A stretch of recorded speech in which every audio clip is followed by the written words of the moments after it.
तू भुवनेश्वरी कशी असेल चारू? भुवनेश्वरीला माझ्या चारूच्या नखाची सर नाहीये. तू भुवनेश्वरी कशी असेल? हेच करत आलात तुम्ही. कधीही आम्हाला स्वीकारलं नाहीत, म्हणून आम्हाला सोंग घ्यावं लागलं.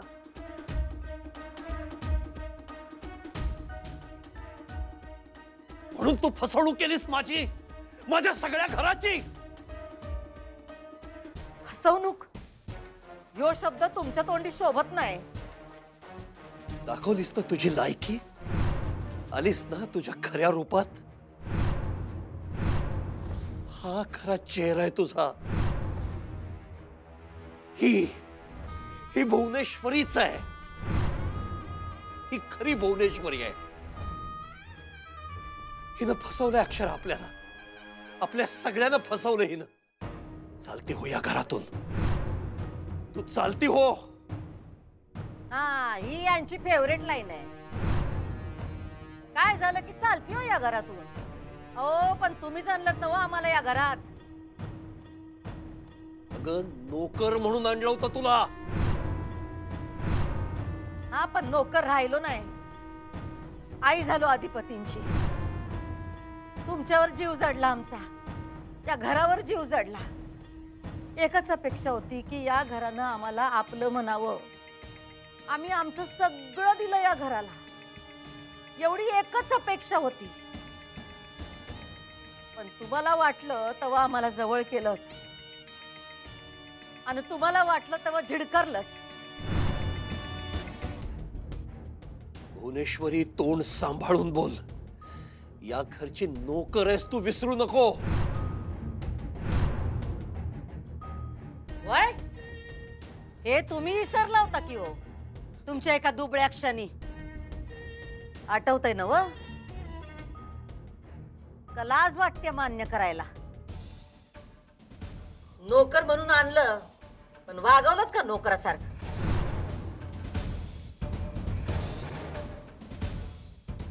तुमच्या त्या दुबळ्या क्षणी विसरलात की ही बाई नोकर आहे. तुमच्या मुलाला माया लावणारी, तुमच्या घराला घरपण देणारी. त्या दुबळ्या क्षणी तुम्हाला पण मोह झाला की नाही हो या नोकरानीचा? एकदा का होईना, पण केलंत ना जवळ. चूक झाली माझी. नुसती चूक नाही, माझी खोडचूक झाली. हो, पण तुमच्या चुकीची शिक्षा मी आयुष्यभर भोगली. हा, तुमच्या मनात आलं तेव्हा तुम्ही. बस कर. तुझ्या जिभेला लगाम घाल. या असल्या प्रसंगी माझी जुनी जखम उकरून काढतेस. तुमची नाही हो, जखम आमची आहे, जी कधीच भरली गेली नाही. तुमची गरज म्हणून तुम्ही आम्हाला जवळ केलं, पण आम्हाला पैसा नका होता. आम्हाला घर पाहिजे होतं, संसार पाहिजे होता, आमचं लेकरू पाहिजे होतं. स्वप्न रंगवलं होतं आम्ही, आणि ते पार धुळीत मिळवलं तुम्ही. आणि अशा वेळेस, ज्या वेळेस आम्ही संसाराला, लेकराला जीव लावला होता, जीव गुंतला होता हो आमचा, आणि एकदम तुम्हाला जाग आली. तुमच्या लक्षात आलं की आम्ही अडाणी आहे, आम्हाला बोलण्याची रीत नाही. तुमचं फेवरेट वाक्य काय? काल चालती हो या घरातून. गेलो असतो आम्ही, हे घर सोडून गेलो असतो, पण या घराला मनातून कसं काढलं असतं? आम्ही घर सोडून चाललो बी होतो, पण त्या वेळेस या लहानग्या अधिपतीने पायाला मारलेली घट्ट मिठी. अधिपती सोडत असती, जाऊ द्या. आम्ही आजवर नाही सोडवू शकलो.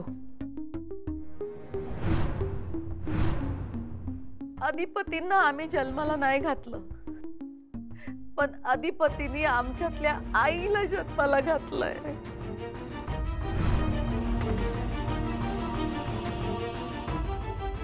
आम्ही नाही तोडू शकलो त्यांना आमच्यापासून, नाही कधी दूर केलं.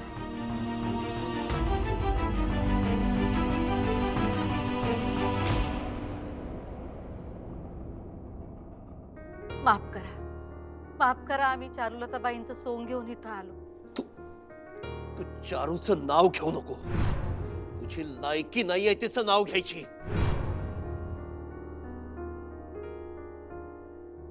नसेल की, पण आमचं कुठं काय म्हणणं आहे तसं, आणि आम्हाला काय त्यांची बरोबरी करायची पण नाही हो. त्यांचं स्थान तुमच्या मनात, या घरात, अधिपतींच्या मनात आहे, ते आम्हाला नकोच आहे. पण आम्हाला आमचं वेगळं स्थान हवंय. त्यांची बरोबरी नाहीच करायची हो आम्हाला, पण तुमच्या मनाच्या कोपऱ्यात कुठेतरी अडगळीत आम्हाला आमचं स्थान हवंय. आमची तुलना नका हो करू. त्या मोठ्या असतील, पण आमची माया पण काही कमी नाही. भुवनेश्वरी म्हणून आम्हाला स्थान द्या, एवढंच आमचं म्हणणं आहे. ती जागा तुला हवी म्हणून तू एवढी क्रूर झालीस. तू माझ्या चारूचं रूप घेऊन आलीस. त्याशिवाय का तुमच्या मनात जागा मिळाली असती आम्हाला? मला किळस येते तुझी, किळस, आणि माझी स्वतःची सुद्धा. लोकांना मूर्ख बनवण्यात पटाईत आहेसच तू. आता अभिमान वाटत असेल ना आम्हाला सगळ्यांना मूर्ख बनवून वेड्यात काढून? नाही हो, तो हेतू नाही आमचा, नव्हताच कधी. तुझा हेतू काय आहे हे मला चांगलं माहिती आहे भुवनेश्वरी. आता हे शुगर कोटेड गोडगोड नको बोलतो. तुझा हेतू पहिल्यापासून एकच होता. तुला सत्ता हवी होती, हुकूमत हवी होती या घराची. हे माया, प्रेम, हे सगळे शब्द तुझ्या तोंडात शोभत नाहीत ग, नाही शोभत. माझ्यापाशी तुझं काही चालत नाही म्हटल्यावर माझ्या निष्पाप पोराला हाताशी धरलंस तू. त्याला स्वतःच्या कह्यात घेतलंस, मनाप्रमाणे घडवलंस, मनाप्रमाणे वागायला लावलंस. आणि आता माया, ममता आणि प्रेमाच्या गोष्टी बोलतेस तू. भुवनेश्वरी, मी तुला त्या सगळ्यासाठी कदाचित एक वेळ माफ केलं असतं, पण या वेळेला तुझे माझ्या बरोबर केलेस. माझ्या चारूचं रूप घेऊन माझ्या भावनांशी खेळलीस तू. मी तुला यासाठी कधीच माफ करणार नाही, आयुष्यात नाही करणार. माझ्यावर देवीची कृपा आहे, माझ्या सुनेची हुशारी आहे, म्हणून आज सुद्धा वाचलो मी. तुझ्या गळ्यात मंगळसूत्र घातलं असतं ना भुवनेश्वरी, तर मोठं पाप घडलं असतं माझ्या हातून. जे झालं ते झालं. आता मला तुझं तोंड बघायचं नाहीये. चालती हो या घरातून, निघ.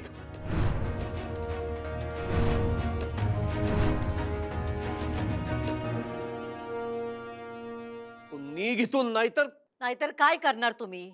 आ, सांगा ना, काय करणार? हा, तू करणार का पोलिसांना बोलवणार? तुम्हाला काय करायचं ते करा, आम्ही समजा भोगायला तयार आहोत. फक्त तुम्हाला एकच सांगतो, प्रेमात आणि युद्धात सगळं माफ असतं.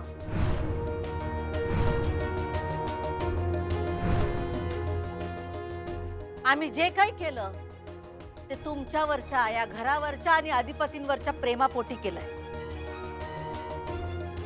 तुम्हाला वाटत असेल आम्ही खोटेपणा केला, वाटू दे की.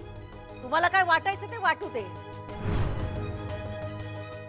आमचं प्रेम खरं आहे, होतं आणि राहील.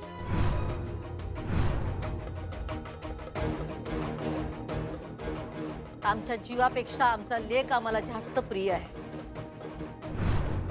तुम्ही लाथाडलं मस्ती, पण आम्ही अधिपतींसाठी इथं राहिलो. तुम्ही चिडकारलात तरी अधिपतींकडे बघून आम्ही दिवस काढत राहिलो. आमची सगळी जिंदगानी आम्ही या घरासाठी खर्च केली, या घरासाठी रक्ताचं पाणी केलं. आता तुम्हीच न्याय करा, आमची फसवणूक मोठी का आमचं प्रेम? वाह वाह वाह वाह भुवनेश्वरी मॅडम, अहो वाजवा ना, टाळ्या वाजवा. तुम्ही सगळ्यांनी टाळ्या वाजवल्या पाहिजेत. काय सुंदर भाषण केलं होतं तुम्ही. तुम्ही ना खरं तर राजकारणीच व्हायला हवं. अख्खं डोकं आहे तुमच्याकडे, पण सगळी बुद्धी इथे अशा पद्धतीने वाया घालवताय तुम्ही. कसलं प्रेम आहे तुमचं अधिपतींवर, बाबांवर, या घरावर? कसलं प्रेम आहे तुमचं? ज्या माणसावर आपण प्रेम करतो त्याला कधी अधू करतो आपण? इतकी वर्ष तुम्ही बाबांना औषधं देऊन एका खोलीत डांबून ठेवलं, अधू केलं त्यांना. अधिपतींवर प्रेम आहे म्हणताना तुम्ही त्यांना अशिक्षित ठेवून बुद्धीनं अधू केलं तुम्ही.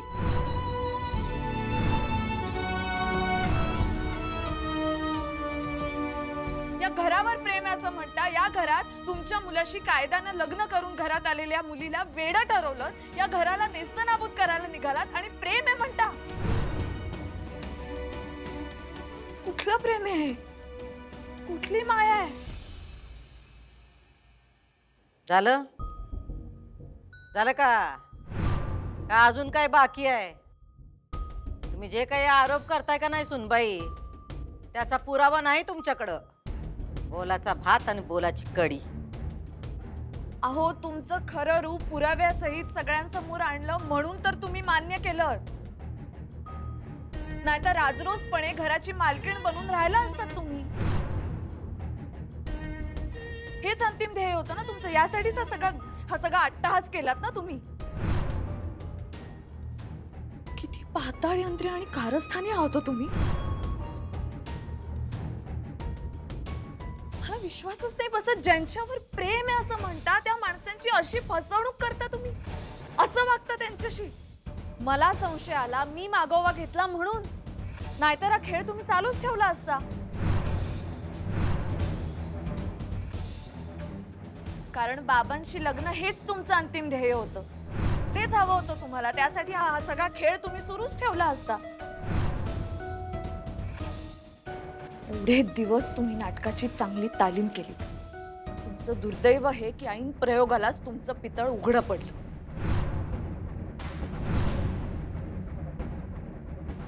तुम्ही नेहमी म्हणता ना बुद्धी महत्वाची आहे, मग आता एक गोष्ट लक्षात ठेव, बुद्धीला शिक्षणाची जोड असणं सुद्धा आवश्यक आहे, तरच अंतिम लढाई जिंकता येते. आता बस, आता खेळ संपलाय तुमचा. मी ऍक्शन घेणार तुमच्यावर. मी पोलिसांना बोलवणार आहे आणि तुमच्यावर फसवणुकीची केस टाकणार.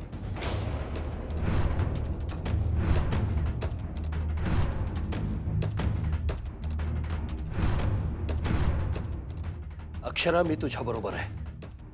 तू बोलव पोलिसांना. तुम्ही शांत व्हा जरा मास्तरीनबाई. शांत व्हा म्हणजे? तुम्ही बघताय ना काय चाललंय. आपण बोलूया नंतर. अहो, बोलायचं नाहीच आहे ना. बोलण्यासारखं काय राहिलंय अधिपती? आता ऍक्शन घेण्याची वेळ आहे. ह्यांना कडक शासन देण्याची वेळ आहे. अधिपती, एवढे सगळे जण आहेत साक्षीला, आता हद्द झाली आहे यांची. तुमच्यावर एवढं प्रेम आहे म्हणतात त्या, पण तुमच्याही डोळ्यात धूळ फेकलीच ना शेवटी त्यांनी. आज यांनी फसवणूक केली, उद्या अजून काहीतरी करतील अधिपती. मला भीती वाटते आता यांची. एवढं टोकायला जायची गरज नाही.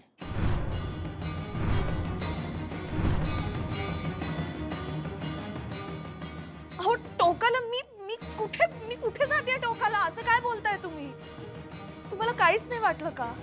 राग नाही आला का तुम्हाला? अधिपती, यांनी मला वेडं ठरवलं.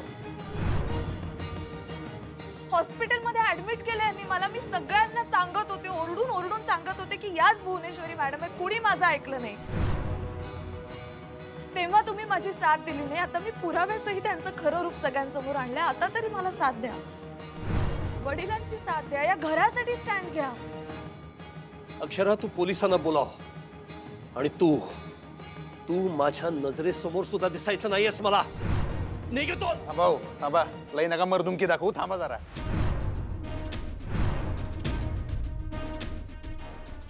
इशे हार्ड करू नका उगाच, आणि नीट वागा. अंगावर काय चाललंय तुम्ही? इशे हार्ड करू नका, जरा रिस्पेक्ट ठेवा. रिस्पेक्ट कुणाचा? या नीच बाईचा?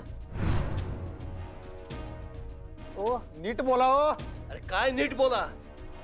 अजूनही तुला माझं वागणं दिसतंय? या बाईनं जो खेळ केला तुला दिसत नाहीये? अरे तुझ्या मेलेल्या आईला जिवंत केलं हिनं, तिच्या नावावरती खेळ केला, सगळ्या भावनांचा खेळ केला आपल्या, आणि तू मला नीट वागायला सांगतोयस? जरा थंड घ्या, लय बोल नका, मागवा बोलल्यानंतर. अरे बोलू नको, कृती कर, आता तरी कृती कर. अधिपती मी माझं काम केलंय, आता तुम्ही तुमचं काम करा प्लीज. काय माझं कसलं काम? अहो तुम्ही यांना जाब विचारा, शिक्षा द्या त्यांना. हो एवढी मोठी फसवणूक केली त्यांनी आपल्या कुटुंबाची. अधिपती मला सांगा, तुम्ही सतत आईसाहेब करता, त्यांच्यावर इतकं प्रेम करता तुम्ही, त्यांनी तुम्हाला विश्वासात घेतलं का? कुठे कुठे शोधलात तुम्ही त्यांना? त्या मिळाव्यात म्हणून काय काय केलं तुम्ही, आणि घरी बसून मजा बघत होत्या? तुम्ही अन्न पाणी सोडलं होतं अधिपती, भुवनेश्वरी मॅडम सापडत नाहीयेत म्हणून, आणि या मूग घेऊन गप्प बसल्या होत्या. हे बघा अधिपती, तुम्ही आता ऍक्शन घ्या, यांच्या बनावाला भूलू नका तुम्ही. आता पोलिसांना बोलवा, यांना अटक करा. आता खरं काय ते मी सिद्ध केलं ना. हे सिद्ध करून काय मिळवलं?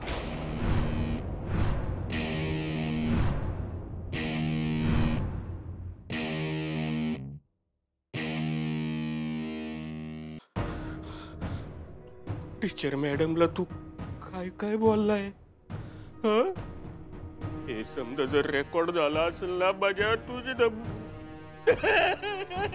काय बोलणार रे? देवा देवा देवा, गेला मेला, तुझं आता काही खरं नाही बघा, तुझं काय आता खरं नाही बाबा, काय खरं नाही. काय बोलतोस रे? एका तुझं घर नाहीये, गप्प राहा, नाहीतर हे बघ पाठ इथेच घालीन. नको नको नको नको, माफ करा, बसा तुम्ही बसा. माझ्या अरे डोकं की खोक आहे तुझं, खोक आहे. साधी अक्कल नाही तुला, साधी अक्कल नाही. फक्त अंगाने वाढलायस, अकलेनी कधी वाढणार? अकलेनी कधी? असा बल पण पेटला पाहिजे होता डोक्यात, असा बल पेटला पाहिजे होता डोक्यात. पण आता काही खरं नाही बाबा, आता काही खरं नाही. बघायचं बाबा कोण रेकॉर्डिंग करते, आपल्याला कोण बघतंय, पण नाही आता काय तुझं खरं नाही. ए काय एकटाच बोलतोस रे? का आणून घेते स्वतःला? बेडबीड लागले का तुला? येड लागलंय, खरंच येड लागलंय. टीचर मॅडमला येड करायला निघालो आणि मलाच येड लागलंय.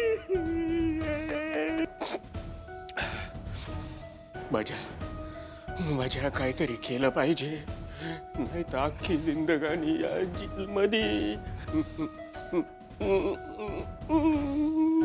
काहीतरी केलं पाहिजे. म्हणजे कशाला आटापिटा केला तुम्ही एवढा? हो असं काय बोलताय अधिपती, कशाला केला आटापिटा? म्हणजे तुम्ही बघितलं ना काय झालं ते. मी एवढा सगळा आटापिटा केला म्हणून त्यांचा खरा चेहरा आपल्या समोर आला. अहो अधिपती, त्या चारुलता बनून हेच नाटक करत राहिले असते, आपल्याला फसवत राहिले असते त्या. असं काय करताय तुम्ही? तुम्ही आता पोलिसांना बोलवा आणि त्यांच्या हातात बेड्या ठोका. अरे बापरे, हे काय झालं? भयंकर आहे सगळं हे. नवरी म्हणून मंडपात आल्या ह्या आणि आता बेड्या घालून जाणार? भुवनेश्वरी मॅडमच्या हातात बेड्या? भयंकरच आहे हे. शिक्षा होणार की काय आता ना? हो उगाच काहीतरी बडबडू नका, कुणी त्यासनी बेड्या घालणार नाही. शांत व्हा जरा.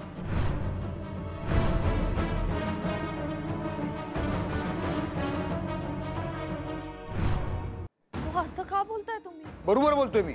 चुकीचं बोलताय मास्तरीन बाई. अहो अधिपती, ह्यांनी अन्याय केलाय आपल्या घरावर. बाबांना इतकी वर्ष त्रास दिला, तुम्हाला फसवलं. आता तुम्हाला कळलं ना काय झालं ते? केवळ बाबांशी लग्न करता यावं म्हणून या घरात त्या चारुलता बनून घुसल्या. इतके दिवस आपल्याला फसवत होत्या, कळलंय ना तुम्हाला? कसं काय तुम्हाला सारखा त्यांचा पुळका येतो अधिपती? कळतं समज त्यांना, समज कळतं. शिक्षण नाही म्हणजे डोसकं नाही असं नाही हो, सगळं कळतं त्यांना. तुम्ही नका बोलू मध्ये, तुमच्याशी नाही बोलत आहे. हे बघा अधिपती, ऐका, जागे व्हा आता. तुमच्या डोळ्यावरी जी पट्टी आहे ना ती काढा. त्या खूप पाताळ यंत्री येतो. अस्तरीनबाई, अहो ऐका तुम्ही माझं. तुम्हाला दिसतंय ना काय चाललंय ते. या नाचवतायत आपल्याला इतके दिवस, आपला वापर करून घेतलाय आणि त्या सांगतील तसं नाचतोय आपण. आता बास अधिपती, बास. आता तुम्ही स्टँड घ्या. यांना शिक्षा झालीच पाहिजे.